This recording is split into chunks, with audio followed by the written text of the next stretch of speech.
Bennie Krakue would fake illness to avoid going to school during a Black History Month. The Regina 6-year-old went to a predominantly white school, and that led to challenges and racial discrimination. She wrote about her experience for CBC Kids News. Her point of view is titled, I was born in Africa. Black History Month isn't easy for me.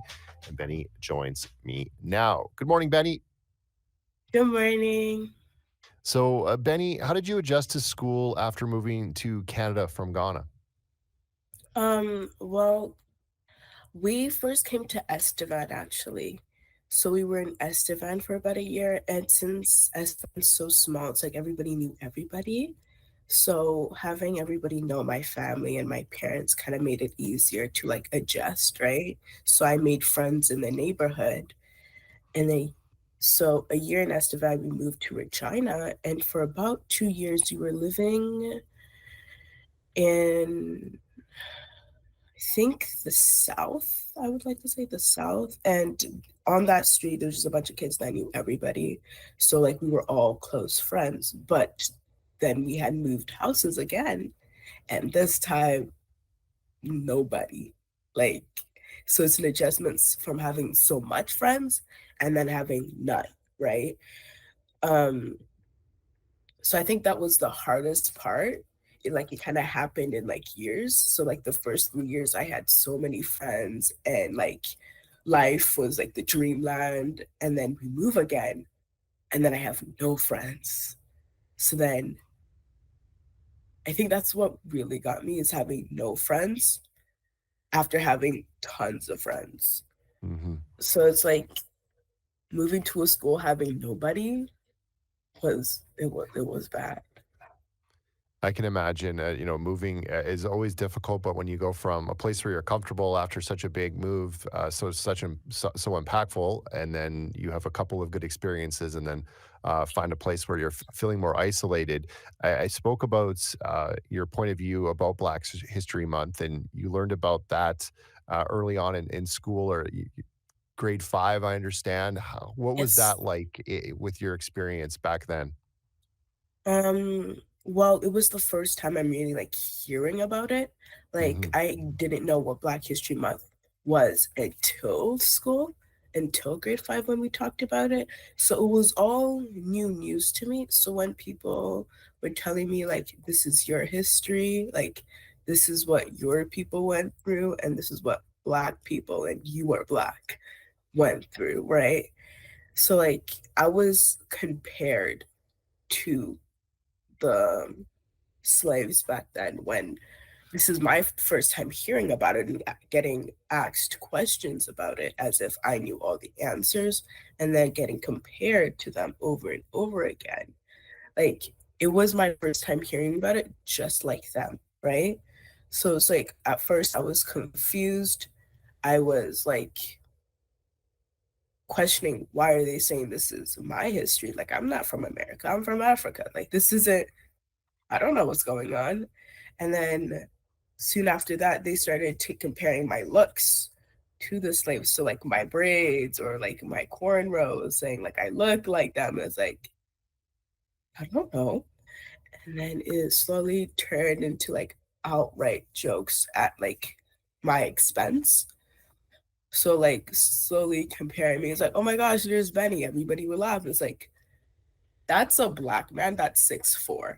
Like that's not me, right? So everybody started to compare me to any other Black person they could see on the screen when we were reading like articles about Black History Month or like watching videos about the slaves like going up and escaping to Canada and like everybody comparing me to them. It's like, oh, is that what you had to do to come here? Did you have to go through the tunnels too? So it's just like, yeah. I can imagine that must have been so difficult for you at such a young age, and you wrote this piece for CBC. When you think of students now that may be experiencing a similar situation to yours, or that many people come to Canada every day from different parts of the world, and many people come from Africa to Canada to Saskatchewan. They'll maybe be in school for February and learning about this. What is your advice to them, or what would you like to see done in schools to protect students like yourself from this experience?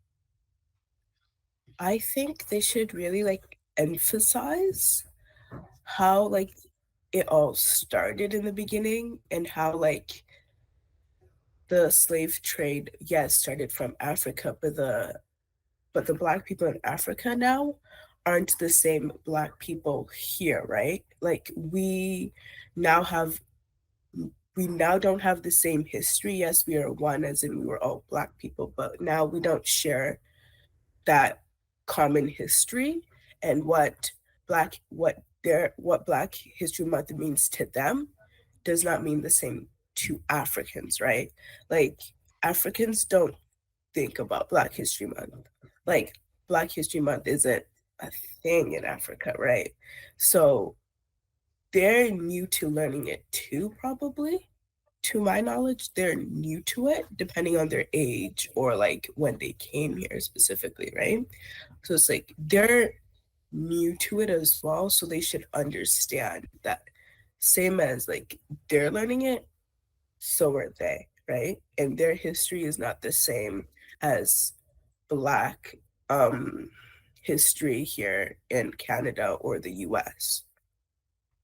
You had a conversation with your brother about this. What was that all about? Um, it was just opening up about the mental toll on holding that by myself, right? It was like 4 or 5 years I was doing this by myself, and like the emotional damage it did to me.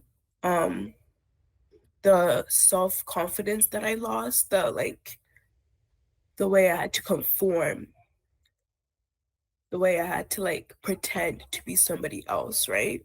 In order to fit in. And when they would make jokes at my expense, I had to laugh. So they wouldn't say I was too too sensitive, or I was just being too much, or like or they would get mad at me because I would react, right? So I had to pretend to be somebody I wasn't, right? And then having that talk with my brother, he told me, he's like, you have a good group of people who truly love you for yourself. So why change for people who want nothing to do with you, right? So that conversation kind of opened my eyes to like, I shouldn't feel the need to hide who I am to fit in, right? To be liked by my peers, right? Because I had a group of friends who truly did love me for me, right? So there was a lot of crying involved. There was a lot of like, it was an eye opening conversation to it because I truly realized like, I need to do what's best for me now, and I need to focus on me now. Yeah. Benny, I appreciate you sharing your story. I know it's difficult for you to relive this, and it's not easy to do in this sort of scenario. So thank you for sharing it with us and sharing your perspective. When it comes to a Black History Month, now we've been playing, music and talking to different storytellers, going to events here on our show. How do you feel about it now? I know we've relived it and looked back on your experience as a youngster. What are your thoughts now? Now with Black history, it's like, I don't, what's the word? Like, I'm not trying to, um, I look back at the history of like Black people and I realize it's not my history specifically, but I will like celebrate their history, right? I will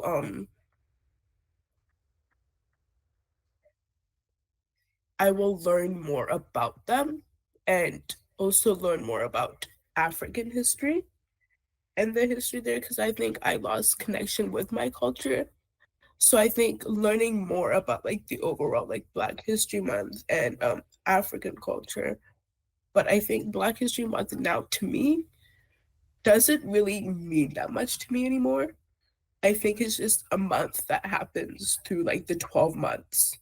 So I don't really treat it any like I don't treat it like Black History Month and this big like woohoo, right? I just kind of treat it as it's like it's another month. Yes, things are a bit different, but it's still a month. It's not something that necessarily means a lot to me, but I know it means a lot to others. So I will respect that and I will um learn about it for those, but it's not necessarily the most like important thing to me out of the year, if you get what I'm saying.